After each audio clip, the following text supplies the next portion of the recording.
KPCC president Rahul Mamkootathil വിഷയത്തിൽ മാധ്യമങ്ങളെ കണ്ടു. ദൃശ്യങ്ങൾ കാണുക.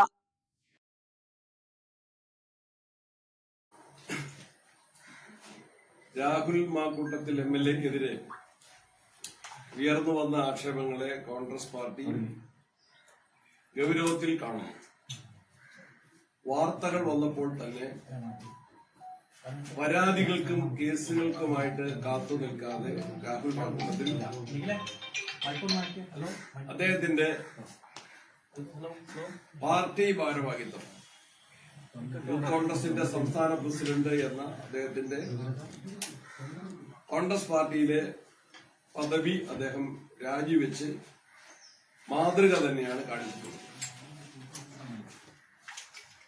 തുടർ നടപടികൾ സംബന്ധിച്ച് കോൺഗ്രസ് നേതൃത്വം, പ്രതിപക്ഷ നേതാവും ഞാനും ഇന്നലെയും ഇന്നുമായിട്ട് കേരളത്തിലെ മുതിർന്ന കോൺഗ്രസ് നേതാക്കന്മാർ, കേരളത്തിൽ നിന്നുള്ള വർക്കിംഗ് കമ്മിറ്റി അംഗങ്ങൾ, കെപിസിസിയുടെ മുൻ പ്രസിഡന്റുമാർ, വർക്കിംഗ് പ്രസിഡന്റുമാർ, UDF കൺവീനർ ഉൾപ്പെടെയുള്ള മുതിർന്ന നേതാക്കന്മാരുമായിട്ട് ഞങ്ങൾ ആശയവിനിമയം നടത്തി.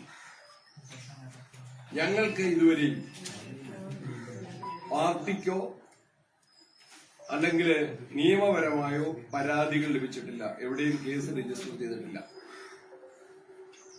യാതൊരു പരാതിയും പാർട്ടിക്ക് ലഭിച്ചിട്ടില്ല. എവിടെയും ഒരു കേസും രജിസ്റ്റർ ചെയ്തിട്ടില്ല. ആയതിനാൽ തന്നെ രാഹുൽ മാങ്കൂട്ടത്തിന്റെ MLA സ്ഥാനം രാജിവെക്കണം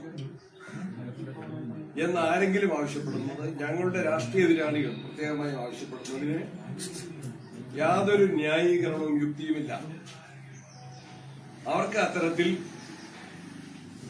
ഒരാവശ്യം ഉന്നയിക്കാനുള്ള ധാർമ്മികതയുമില്ല. ഞാൻ അതിന്റെ ഡീറ്റെയിൽസിലേക്ക് കടക്കുന്നില്ല.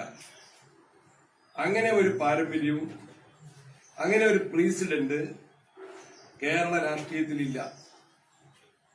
കേസുകൾ ഉണ്ടായിട്ടും, ഗുരുതരമായ കേസുകൾ, ആ കേസുകളിൽ FIR-ഉം ചാർജ് ഷീറ്റും ഉണ്ടായിട്ടും ജനപ്രതിനിധി സ്ഥാനം രാജിവെക്കാത്ത നിരവധി സംഭവങ്ങൾ, അതിന്റെ വിശദാംശങ്ങളിലേക്ക് ഞാൻ കടക്കുന്നില്ല.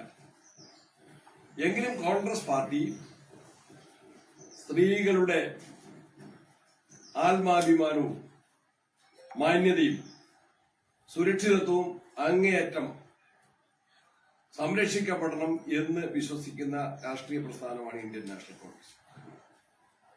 ആയതിന്റെ അടിസ്ഥാനത്തിൽ കോൺഗ്രസ് പാർട്ടി നേതൃത്വം ആലോചിച്ച്, സമചിത്തതയോടെ ആലോചിച്ച്, എല്ലാവരും ഒരേ സ്വരത്തിൽ, ഒരേ അഭിപ്രായത്തിൽ എടുത്തിട്ടുള്ള ഒരു തീരുമാനമാണ് രാഹുൽ മാങ്കൂട്ടത്തിനെ കോൺഗ്രസ് പാർട്ടിയിൽ നിന്ന് സസ്പെൻഡ് ചെയ്ത് മാറ്റി നിർത്തുക എന്ന തീരുമാനം. അത് കെപിസിസി പ്രസിഡന്റ് എന്ന നിലയിൽ ഞാൻ തന്നെ അറിയിക്കുകയാണ്. രാഹുലിനെയും അറിയിച്ചിട്ടുണ്ട്. അദ്ദേഹത്തെ കോൺഗ്രസ് പാർട്ടിയിൽ നിന്ന് ഇതിനാൽ സസ്പെൻഡ് ചെയ്യും. അതുവഴി തന്നെ അദ്ദേഹം കോൺഗ്രസിന്റെ നിയമസഭാ കക്ഷി അംഗവും അദ്ദേഹത്തിന് ഇപ്പോൾ തുടർന്ന് ലഭ്യമല്ല എന്ന കാര്യവും അറിയിക്കുന്നതാണ് അറിയിച്ചിട്ടുള്ളത്.